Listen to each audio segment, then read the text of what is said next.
Assalamu alaikum, my dear students. I am a teacher Muhammad Alauddin,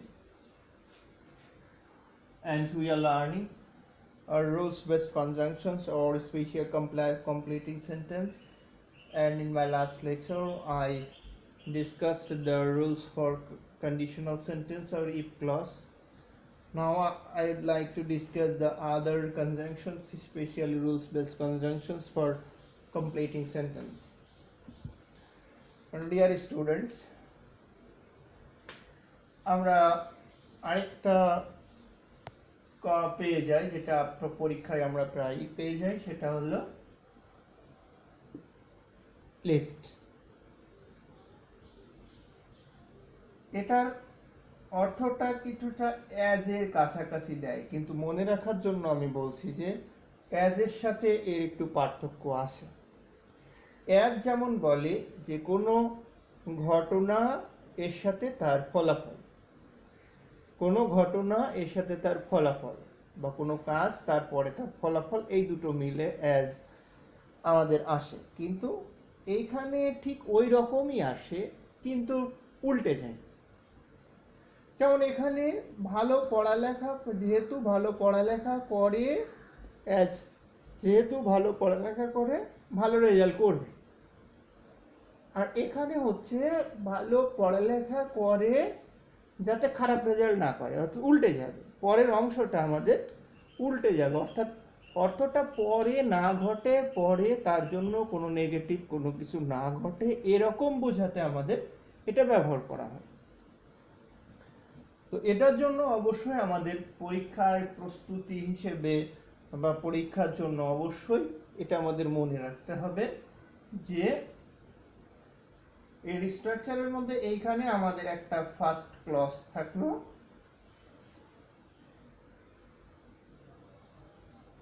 plus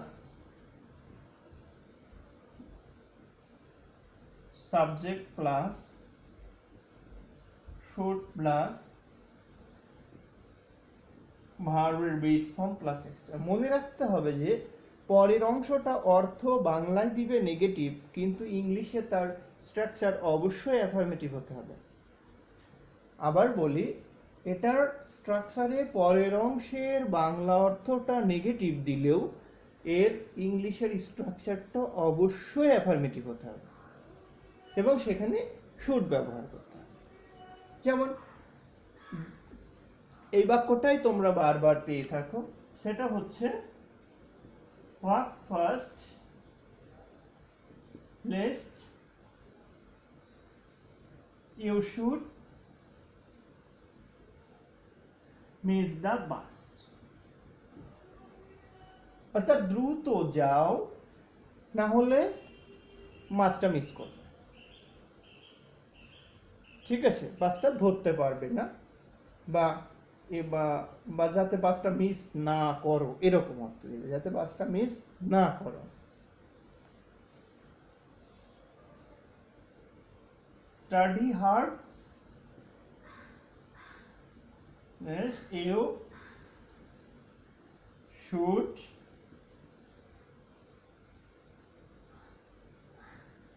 fail in the examination। অর্থাৎ ভালো পড়ো যাতে পরীক্ষায় fail না করো, যাতে পরীক্ষায় ফেল না করো। পরের অংশটা লক্ষ্য করো, বাংলায় আসছে যে নেগেটিভ, বাংলা না বোধক আসলেও ইংরেজিতে আমাদের স্ট্রাকচারটা অ্যাফার্মেটিভেই আসে।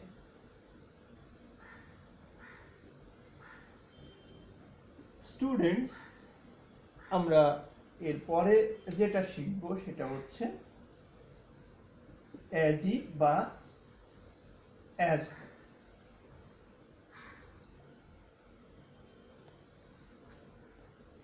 এটার অর্থ কিছুটা আমরা যে নর্মালি বাংলা বাক্যতে বন্ধুদের মধ্যে বলি, ভাব নিচ্ছে যে মনে হচ্ছে সচিন টেন্ডুলকারের মতো, মানে একটা ক্রিকেটে শট করলো, মনে হচ্ছে আরে টেন্ডুলকারের মতো শট দিচ্ছে। আবার দেখা যাচ্ছে আমাদের কোনো বন্ধু দেখা যাচ্ছে চুল একটু স্পাইক করলো, আমরা বলবো বা ডেভিড বেকহামের মতো করে স্টাইল করছে। তো এটা এই যে মনে হয় যেন, অর্থাৎ মনে হয় যেন কিছুটা মানে কল্পনা প্রবণ দিতে পারে বা কিছুটা তাচ্ছিল্য এরকম অর্থ দিতে পারে, যে মনে হয় যেন, এই অর্থটার জন্যই আমরা অ্যাজ ইফ বা অ্যাজ দো ব্যবহার করি। এর জন্য আমাদের দুইটা স্ট্রাকচার অনুসরণ করতে হবে। এখানে আমাদের ফার্স্ট ক্লজটা থাকলো প্লাস অ্যাজ ইফ বা অ্যাজ দো।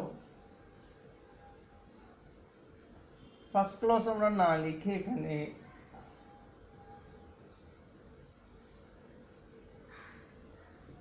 Present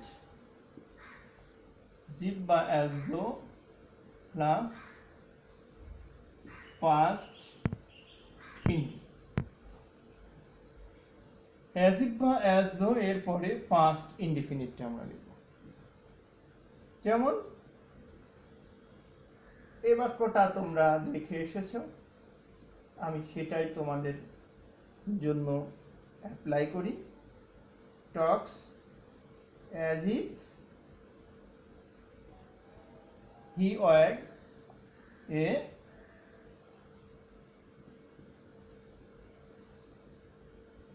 political leader. ঠিক এটাকেই ঘুরিয়ে নিলে যদি হয় first indefinite plus as if বা অ্যাজ দো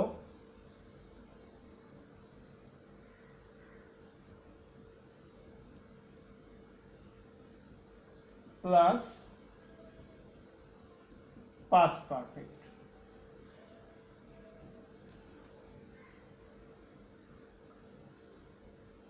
এ বাক্যটাকে এখানে নিয়ে আসি। He talked as if he had been a leader.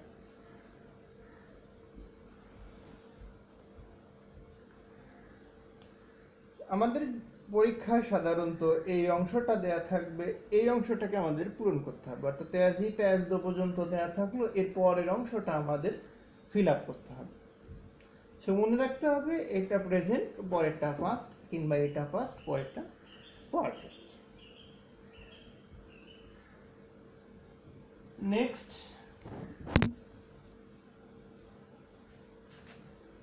আমরা ওই একটি কাজ ঘটতে না ঘটতেই যে আরেকটি কাজ শুরু হয় ওই জায়গাটায় যাব। দ্যাট মিনস আমি বলছি যে no sooner had dot dot then plus past indefinite. আবার Castley had dot dot when past indefinite.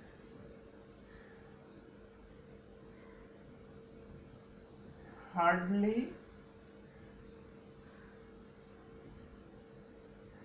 had when past. এই তিনটাই একই অর্থটাই দিবে যে একটি কাজ দুইটি কাজের মধ্যে একটি কাজ ঘটতে না ঘটতেই আরেকটি কাজ শুরু হবে, একটি কাজ ঘটতে না ঘটতেই আরেকটি কাজ শুরু হবে। এই ক্ষেত্রে আমরা এখানে এই কনজাংশনগুলো ব্যবহার করি। যেমন চোর আসতে না আসতেই আমরা ধরে ফেললাম। এই যেমন আমরা স্টেশনে পৌঁছাতে না পৌঁছাতেই ট্রেনটি চলে গেল। আমরা পরীক্ষার হলে যেতে না যেতেই স্যার প্রশ্ন দিয়ে দিলেন। অর্থাৎ একটা কাজ ঘটতে না ঘটতে সাথে সাথেই আর একটা কাজ ঘটে যাবে। এই ক্ষেত্রে আমরা স্ট্রাকচারগুলো ব্যবহার করি। যেমন no sooner had we reached there then he went away। অর্থাৎ আমরা সেখানে যেতে না যেতেই সে চলে গেল। আমার পরীক্ষায় এই পর্যন্ত করা থাকবে, দেয়া থাকবে, এই পর্যন্ত দেয়া থাকবে। এরপরে আমাদের এই গ্যাপটা ফিল আপ করতে হবে। সেক্ষেত্রে এই যে আমরা এখানে দেন লিখলাম, এই দেনটাকে আমাদের মনে রাখার বিষয় আছে, এই দেনটাকে আমাদের মনে রাখার বিষয় আছে। আমাদের স্টুডেন্টরা অনেক সময় দেখি THEN লেখে, কিন্তু it is wrong. You have to write down THAN। THEN then মানে তখন, দেন পাকিস্তান মানে তৎকালীন পাকিস্তান, আর THAN লিখতে হবে, THAN স্টুডেন্ট। আর ওই হোয়েন এবং বিফোর, ওখানে যে কোনো হোয়েনের হিসেবে বিফোরটাও লিখতে পারি। আমি শুধু হোয়েনটাই লিখেছি। তো আমাদের এই পর্যন্ত দেয়া থাকবে, এই দেনটাকে আমাদের মাথায় রাখতে হবে। ঠিক আছে, আমাদের এখানে দেনটা আসবে, এটা মাথায় রাখতে হবে। নেক্সট আমরা এটা শিখব, ইট ইজ টাইম বা it is high time, it is time that, it is high time that। dear students, যদি তোমাদের এখানে দ্যাটটা উল্লেখ করা থাকে তাহলে এখানে তুমি পূর্ণ বাক্য লিখতে বাধ্য, এখানে পূর্ণ বাক্য লিখতে বাধ্য। আর যদি এখানে এই যে দ্যাট দেয়া নেই, যদি এখানে দ্যাটটা দেয়া না থাকে, তাহলে সেক্ষেত্রে তুমি পূর্ণ বাক্য লিখতেও পারো, আবার শুধুমাত্র একটা ফ্রেজ দিয়েও তুমি এখানে কমপ্লিট করতে পারো।